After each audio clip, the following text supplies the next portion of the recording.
Welcome to the Ironman Mastery Training Plan.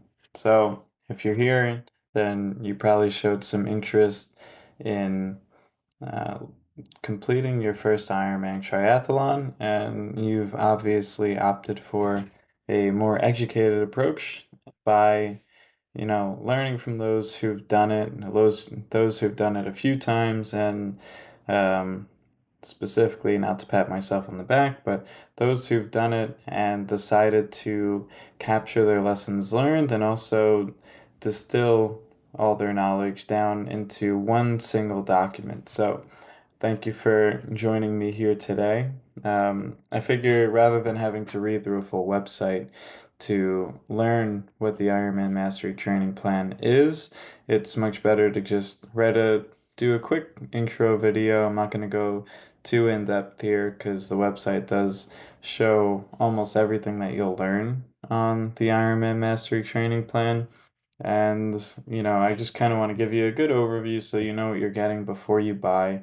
I don't want anyone to, say that they bought and it's not what they expected and they're kind of upset and, just gonna squash all those complaints right here and now because, well, firstly, I doubt that you're gonna be upset by this training plan, um, because it's much, much more than a training plan. Like, I've had friends who've bought plans online for several $100s and they literally just give you like a fraction of what I have in the last section of this PDF, and you will get this as a PDF. It is searchable. And that's not to toot myself or toot my own horn, so to speak.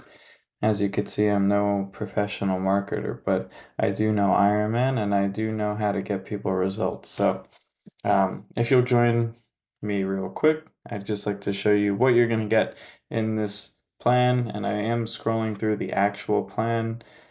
It took me quite a while to create and to index. So you're getting straight from the horse's mouth right here. So I'm going to start by teaching you a quick high level of what is the Ironman Triathlon. That's chapter 1. Chapter 2, I break down what the swim, the bike, and the run legs are, and I give you a fair bit of information to just, give you familiar terms, acclimate you with what you'll need to know to begin like training for this. There's not a ton that I want you to study because honestly, you'll be more than overwhelmed with just having to do the training. So I don't want information to be where you're limited. I don't want you to feel confused at any point as you progress through your training as far as like what you should do, you're not feeling the best, how you can modify this plan to you. I go into all of that. But so as you can see, just breaking down this swim chapter or the swim subchapter that I have here.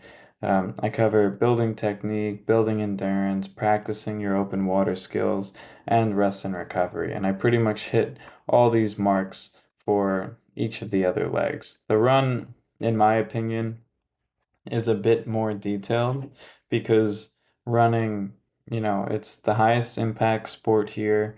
It's the sport that people tend to have the biggest issues with because it's very easy to scale up too quickly and, get injured or feel under recovered. So, I go into a fair bit of detail in this run chapter, and then I make sure to add a fueling and recovery chapter to this ebook. So it's much more of a guide than it is just a training plan. Um, as far as fueling and recovery, we have the intra workout fueling. And intra workout fueling is essentially what you'll eat during your training sessions. Diet and nutrition, this is a hot topic. Everybody has their opinions about diet and nutrition. So this isn't the type of PDF or guide that's going to start pissing everybody off. This is all just the most tested and most easily adjustable to any athlete, especially beginner triathletes. If you're here, then you're more likely a beginner to intermediate triathlete. And then race day fueling. So race day fueling is extremely important. Not going to say it's the most important thing, but it's extremely important. You can have an amazing training season and then you completely flub race day nutrition and you because you aren't prepared or aren't knowledgeable enough to do your race day nutrition. And I don't know why I had some fireworks, but I guess this is a pretty hot thing that I'm about to say. You will bonk and you'll destroy your results. You'll have put in all that training for nearly nothing. So don't let nutrition be your limiting factor on race day. And then I added this nice little section on recovery practices because for a long, long time, it was my personal weakness. I was constantly under recovered and dipped into overtraining and overreaching quite a few times. So I dig into these, give you the basics of key recovery practices, talk about consistency in recovery, and then give you a little bit of my personal favorites here. So that's all just section one. Section one out of three. Now, section two, I talk about more specifics to how you can make the most out of this plan. You'll notice as you go through the table of contents that section one is much more strategic. It's just general theory. Section two gets very specific about how you can make the most of this plan and tailor it to you specifically. So, anybody buying an online plan is going to run into the issue of you are not necessarily going to be at the same fitness level or just the same kind of athlete as the person that you're purchasing your plan from. I do my best to account for this by creating this section here. Personally, I've followed an online training plan for my first Ironman, and it was very difficult because there was no indication on how to modify it to my own level, and I found myself getting regularly overtrained and regularly injured. Two things you definitely do not want in Ironman because, just a quick key note here for you. Consistency and long-term effort is where you're going to make your improvements. You're not going to make your improvements by having single great sessions. Nick Bare famously says it's better to be consistently good than occasionally great. And consistently good means showing up every single day, hitting your workouts, doing what's expected of you, and you will get those results as a return. So, chapter four teaches you how to tailor this plan to you.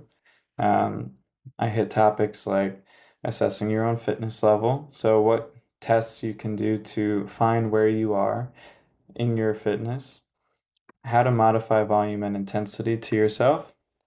Three, incorporating flexibility for your schedule. A lot of people who train for Ironman are working professionals. It would be unreasonable to assume that we all have the same schedule and the same lifestyle. Some of us are parents.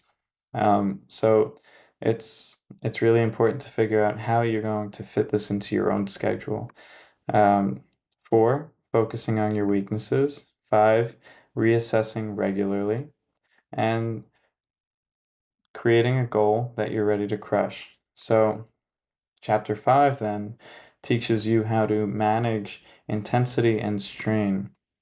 A key part of this is, aside from the theory of what training intensity is and what strain is, I talk about how you find your own personal power and speed zones. Power zones are typically measurements on your bike, and speed zones, obviously, for running. I don't care as much for bike speed as I do for power, and vice versa. So I don't know if any of you have like fancy Garmin's and like other devices like that. They'll tell you all this data. Really, it's heart rate, power, and speed. That's all I care about. And then rest days. So scheduling rest days, signs that you need an extra rest day, stuff like that. And then chapter six, recommended gear. And I broke this up into some detail to describe things that I believe are completely necessary for your training. And then things that are nice to have that will give you that added edge and just allow you to train a little bit more efficiently. So that's section two. Section three, the plan. I break up the actual training plan into three key phases. Almost any plan should be displayed in this format. Otherwise, it can be very confusing as to what your main goal is in that phase of training. It's very important to know if you're in a base phase, if you're in a build phase, and when you're supposed to peak and taper. So this plan teaches you exactly what those concepts are, what those phases are, and then you'll be able to modify this 30-week plan that I have into pretty much an indefinitely long plan. You'll never need a coach if you don't want a coach. I personally have coaches because they they help see what I can't see, and it's always good to lean on somebody with more experience. I personally coach people, um, but to each their own. Like, if you don't want to coach, there's no reason why you should ever have to be coached because it's a lot of money. And if you're not completely committed to the sport, then a lot of people aren't ready to give that kind of money. So I'll go into the actual plan a little bit here. So as you can see, this is a searchable Google document. What you'll receive is a PDF, which is also searchable and indexable. And then I'll give you for free as a sneak peek your first 5 weeks. So this first 5 weeks is obviously the base phase. Base building is really easier efforts and just building in the routine and then getting your mileage on your legs up. So that's the easiest way to describe it. Here's what your first 5 weeks will look like. I'll hold it here on the screen here so that you can copy this. Just my way of giving before asking. Now, if you decide this plan is for you, great. You'll have and I don't know which way this camera and orientation is going to be, but there's a two-step process to check out. Um, just fill that out. I will not bother you with tons of promotional stuff with your email addresses, so don't worry. I will, if you're interested, send a monthly newsletter about what I am learning and working on in my own training because I do also still train for Ironman triathlons.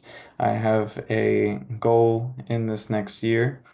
My next race is July 2025, and I would like to go sub 12 hours on that, ideally better, but that's my goal while I'm managing my career and family life. So, um, I hope you enjoy this. I hope you got here to the end, and hopefully even just this video is worth the amount of money that you would pay for something like this because I know firsthand with my coaching, I spend about $200 a month.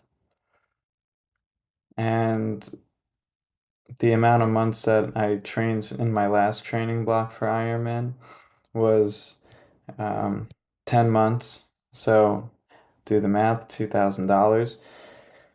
And this plan, I'm giving it for only $50. So you're gonna get everything that I learned for $2,000 for only $50, which is a hell of a steal. And that's not it because just the plan alone was $2,000. All the other knowledge and research and time spent, that's priceless. Like, you really can't put a price tag on having everything that you need to do your first Ironman or your second Ironman or your third Ironman all in one place. So I hope you make the decision to join this journey with me.